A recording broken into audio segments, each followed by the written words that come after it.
Hello and welcome to my YouTube channel, Reading Little Blue Books Out Loud. This is a little blue book. It just happens to be Little Blue Book number 595, and it is titled The Happy Hypocrite, written by Max Beerbohm, and probably sometime in the 1920s where it's copyrighted. And we'll start off, page 1. No one, it is said, of all who revelled with the regent, was half so wicked as Lord George Hell. I will not trouble my little readers with a long recital of his great naughtiness, but it were well they should know that he was greedy, destructive, and disobedient. I am afraid there is no doubt that he often sat up at Carlton House until long after bedtime, playing at games, and that he generally ate and drank far more than was good for him. His fondness for fine clothes was such that he used to dress on weekdays quite as gorgeously as good people dress on Sundays. He was 35 years old and a great grief to his parents. And the worst of it was that he set such a bad example to others. Never did he try to conceal his wrongdoing, so that, in time, everyone knew how horrid he was. In fact, I think he was proud of being horrid. Captain Tartleton, in his account of contemporary bucks, suggested that his lordship's great candor was a virtue and should incline us to forgive some of his abominable faults. But, painful as it is to me,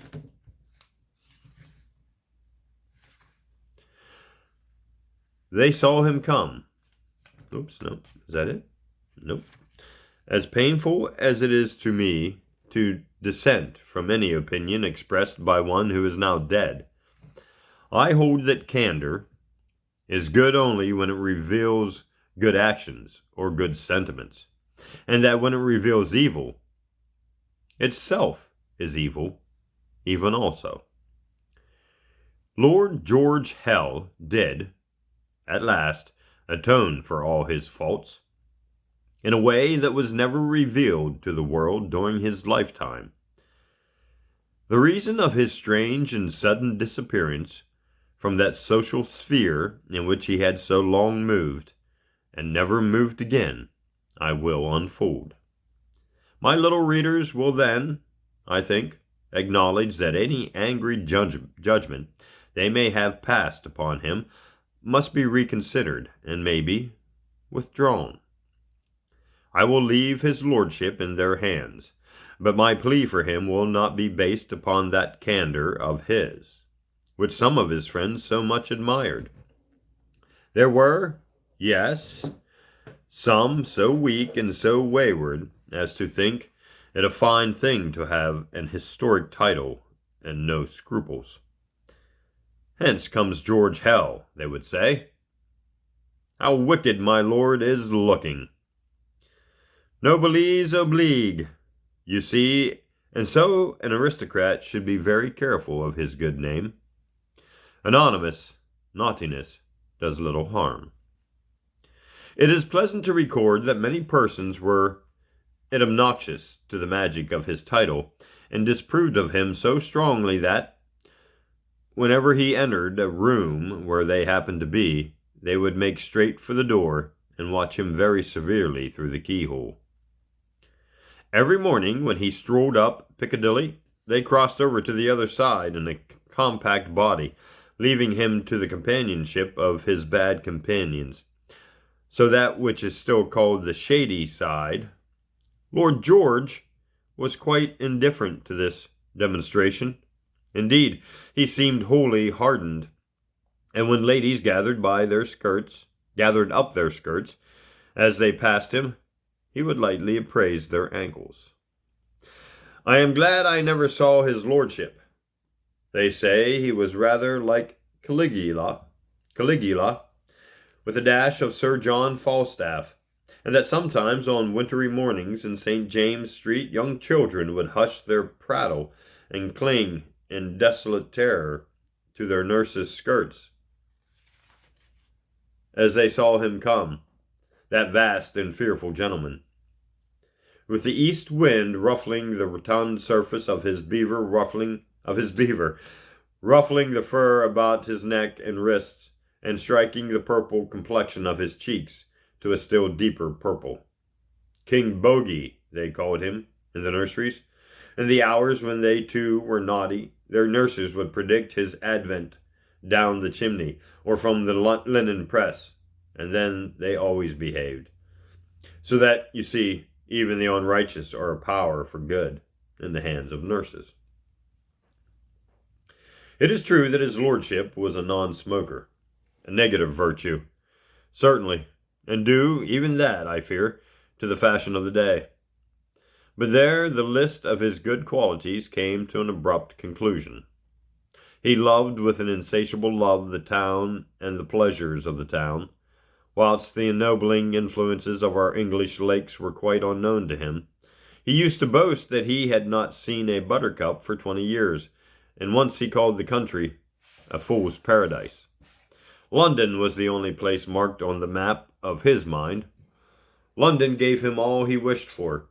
It is not extraordinary to think that he had never spent a happy day nor a day of any kind in Follard Chase, that desirable mansion in Herts, which he had won from Sir Follard by a chuck of the dice.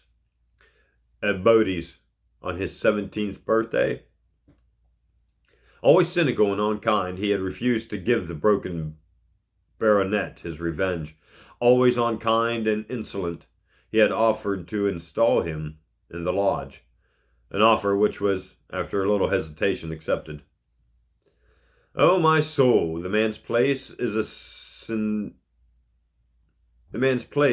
sinecure, Lord George would say. He never has to open the gate to me. So rust has covered the great iron gates of Follard Chase, and moss has covered its paths. The deer browsed upon its terraces. There were only wildflowers anywhere. Deep down among the weeds and water lilies of the little stone-rimmed pond he had looked down upon lay the marble fawn, as he had fallen. Of all the sins of his lordship's life, surely not one was more wanton than his neglect of Follard Chase. Some whispered, nor did he ever trouble to deny, that he had won it by foul means, by loaded dice. Indeed, no card player in St. James cheated more persistently than he. As he was rich, and had no wife and family to support, and as his luck was always capital, I can offer no excuse for his conduct. At Carlton House, in the presence of many bishops and cabinet ministers, he once dunned the regent most arrogantly for 5,000 guineas, out of which he had cheated him some months before, and went so far as to declare that he would not leave the house till he got it, whereupon his Royal Highness, with that unfailing tact for which he was ever famous, invited him to stay there as a guest, which, in fact, Lord George did for several months. After this, he was hardly be surprised when we read that he seldom sat down to the fashionable game of limbo with less than 4, and sometimes with as many as 7 aces up his sleeve. We can only wonder that he was tolerated at all. At Gables, that night resort of titled rips and roysters, he usually spent the early hours of his evenings. Round the illuminated garden, with La Gambourgie, the dancer, on his arm, and a Bochique retinue at his heels, he would amble leisurely, clad in Georgian costume, which was not then, of course, fancy dress as it is now. Now and again, in the midst of his noisy talk, he would crack a joke of the period, or break into a sentimental ballad, dance a little, pick a quarrel. When he tired of such fooling, he would proceed to his box in a tiny alfresco theater and patronize the jugglers, pugilists, play actors, and whatever eccentric persons happened to be performing there. The stars were splendid, and the moon as beautiful as a great camella. One night in May, as his lordship laid his arms upon the cushioned ledge of his box and watched the antics of the merry dwarf, a little curly-headed creature, whose debut it was, certainly Garble had found a novelty, Lord George led the applause, and the dwarf finished his frisking with a pretty song about lovers. Nor was this all. Feats of archery were to follow. In a moment the dwarf reappeared with a small gilded bow in his hand and a quiver full of arrows slung at his shoulder. Hither and thither he shot those vibrant arrows very precisely, several into the bark of the acacias that grew about the overt stage, several into the fluted columns of the boxes, 2 or 3 to the stars. The audience was delighted. "Bravo, bravo, Sagittario," murmured Lord George in the language of La Gamborghi, who was at his side. Finally, the waxen figure of a man was carried on by an assistant and propped against the trunk of a tree. A scarf was tied across the eyes of the merry dwarf, who stood in a remote corner of the stage. Bravo, indeed! For the shaft had pierced the waxen figure through the heart, or just where the heart would have been if the figure had been human and not waxen. Lord George called for port and champagne and beckoned a bowing homuncule to his box, that he might compliment him on his skill and pledge him in a bumper of the grape. "Oh, my soul, you have a genius for the bow," his lordship cried with florid condescension. "Come and sit by me. But first let me present you to my divine companion, the Signor Gambogi, Virgo and Sagittarius. Gad, you may have met on the zodiac." "Indeed, I met the Signor many years ago," the dwarf replied with a low bow, "but not on the zodiac.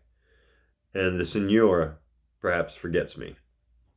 At this speech the Signora flushed angrily, for she was indeed no longer young, and the dwarf had a childish face. She thought he mocked her. Her eyes flashed. Lord George's twinkled rather maliciously. "Great is the experience of youth," he laughed. "Pray, are you stricken with more than 20 stummers?" "With more than I can count," said the dwarf. "To the health of your lordship." And he drained his long glass of wine. Lord George replenished it, and asked by what means or miracle had he acquired his mastery of the bow. "By long practice," the little thing rejoined. "Long practice on human creatures." And he nodded his curls mysteriously. "On my heart, you are a dangerous boxmate. Your lordship were certainly a good target." Little liking this joke at his bulk, which really rivaled the regent's, Lord George turned brusquely in his chair and fixed his eyes upon the stage. This time it was the Gambogi who laughed. A new operetta, The Fair Captive of Sam Macrand, was being enacted, and the frequenters of Garbles were all curious to behold the debutante. Jenny Mere, who was said to be both pretty and talented. These predictions were surely fulfilled when the captive peeped from the window of her wooden turret. She looked so pale under her blue turban. Her eyes were dark with fear. Her parted lips did not seem capable of speech. "It is that she is frightened of us. Is it that she is frightened of us?" the audience wondered. "Or of the flashing scimitar of Aphrochaz, the cruel father who holds her captive?" So they gave her loud applause, and when at length she jumped down to be caught in the arms of her gallant lover, Nisera, and throwing aside her Eastern draperies, did a simple dance in the convention of Columbine. Their delight was quite unbounded. She was very young and did not dance very well, it is true, but they forgave her that. And when she turned in the dance and saw her father with his scimitar, their hearts beat swiftly for her. Nor were all eyes tearless when she pleaded with him for her life. Strangely absorbed, quite callous of his 2 companions, Lord George gazed over the footlights. He seemed as one who is in a trance. Of a sudden something shot sharp into his heart. In pain he sprang to his feet, and as he turned he seemed to see a winged and laughing child, in whose hand was a bow, flying swiftly away into the darkness. At his side was the dwarf's chair. It was empty. Only La Gambogi was with him, and her dark face was like the face of a fury. Presently he sank back into his chair, holding one hand to his heart that still throbbed from the strange transfixation. He breathed very painfully and seemed scarce conscious of his surroundings. But La Gambogi knew he would pay no more homage to her now. for that the love of Janie Mere had come into his heart.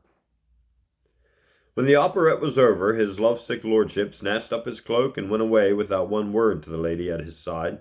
Rudely he brushed aside Count Karloff, and Mr. Fritz Clarence, with whom he had arranged to play hazard. Of his comrades, his cynicism, his reckless scorn of all the material of his existence, he was oblivious now. He had no time for penitence or diffident delay. He only knew that he must kneel at the feet of Jenny Mere and ask her to be his wife. "Miss Mere," said Garble, "is in her room, resuming her ordinary attire. If your lordship deign to wait the conclusion of her humble toilet, it shall be my privilege to present her to your lordship. Even now, indeed, I hear her footfall on the stairs." Lord George uncovered his head, and with one hand nervously smoothed his rebellious wig. "Miss Mere, come hither," said Garble. "This is my Lord George Hell, that you have pleased, whom by your poor efforts this night will ever be the prime gratification of your passage through the roseate realms of art." Pardon me. Little Miss Mere, who had never seen a lord except in fancy or in dreams, curtsied shyly and hung her head. With a loud crash, Lord George fell on his knees. The manager was greatly surprised, the girl greatly embarrassed. Yet neither of them laughed, for sincerity dignified his posture and sent eloquence from its lips. "Miss Mere," he cried, "give ear, I pray you, to my poor words, nor spurn me and misprison from the pedestal of your beauty, genius, and virtue, all too conscious, alas, of my presumption in the same. I yet abase myself before you as a suitor for your adorable hand. I grope under the shadow of your raven locks. I am dazzled in the light of those translucent orbs, your eyes. In the intolerable whirlwind of your fame, I am faint and am afraid." "Sir," the girl began simply. "Say, my lord," said Gable solemnly. "My lord, I thank you for your words. They are beautiful, but indeed, I can never be your bride." Lord George hid his face in his hands. "Child," said Mr. Garble, "let not the sun rise ere you have retracted those wicked words.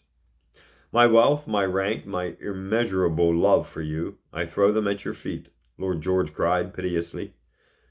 "I would wait an hour, a week, a lustre, even a decade, did you but bid me hope." "I can never be your wife," she said slowly. "I can never be the wife of any man whose face is not saintly. Your face, my lord, mirrors, it may be, true love for me, but it is even as a mirror long tarnished by the reflection of this world's vanity. It is even as a tarnished mirror. Do not kneel to me, for I am poor and humble.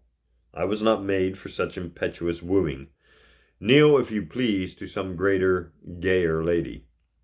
As for my love, it is my own, nor can it be ever torn from me, but given, as true love must needs be given, freely. Rise from your knees. That man, whose face is wonderful as are the faces of the saints, to me, or to him, I will give my true love." Miss Mere, though visibly affected, had spoken this speech with a gesture and elocution so superb that Mr. Garble could not help applauding, deeply though he regretted her attitude towards his honored patron. As for Lord George, he was immobile as a stricken oak. With a sweet look of pity, Miss Mere went her way, and Mr. Garble, with some solicitude, helped his lordship to rise from his knees. Out into the night, without a word, his lordship went. Above him the stars were still splendid. They seemed to mock the festoons of little lamps, dim now and guttering, in the garden of Garbles. What should he do? No thoughts came, only his heart burnt hotly. He stood on the brim of Gable's lake, shallow and artificial as his past life had been. Two swans slept on its surface. The moon shone strangely upon their white, twisted necks. Should he drown himself? There was no one in the garden to prevent him, and in the morning they would find him floating there, one of the noblest of love's victims. The garden would be closed in the evening. There would be no performance in the little theater. It might be that Jenny Mere would mourn him. Life is a prison without bars, he murmured as he walked away. All night long he strode, knowing not whither, through the mysterious streets and squares of London. The watchmen, to whom his figure was familiar, gripped their staves at his approach, for they had old reason to fear his wild and riotous habits. He did not heed them. Through that dim conflict between darkness and day, which is ever waged silently over our sleep, Lord George strode on in the deep absorption of his love and of his despair. At dawn, he found himself on the outskirts of a little wood in Kensington. A rabbit rushed past him through the dew. Birds were fluttering in the branches. The leaves were tremulous with the passage of day, and the air was full of the sweet scent of hyacinth. How cool the country was! It seemed to cure the feverish maladies of his soul and consecrate his love. In the fair light of the dawn he began to shape the means of winning Jenny Mere, that he had convinced in the desperate hours of the night. Soon an old woodsman passed by, and with rough curtsy showed him the path that would lead him quickest to the town. He was loth to leave the wood. With Jenny, he thought, he would live always in the country, and he picked a posy of wild flowers for her. His retinue into the still silent town strengthened his Arcadian resolve. He, who had seen the town so often in its hours of sleep, had never noticed how sinister its whole aspect was. In its narrow streets, the white houses rose on either side of him like cliffs of chalk. He hurried swiftly along the unswept pavement. How had he loved this city of evil secrets? At last he came to St. James Square, to the hateful door of his own house. Shadows lay like memories in every corner of the dim hall. Through the window of his room, a sunbeam slanted across his smooth white bed and fell ghastly on the ashen gate. And I think I'll stop there for part 1 of The Happy Hypocrite. Little Blue Book number 595. Thanks for listening, and we'll see you in part 2.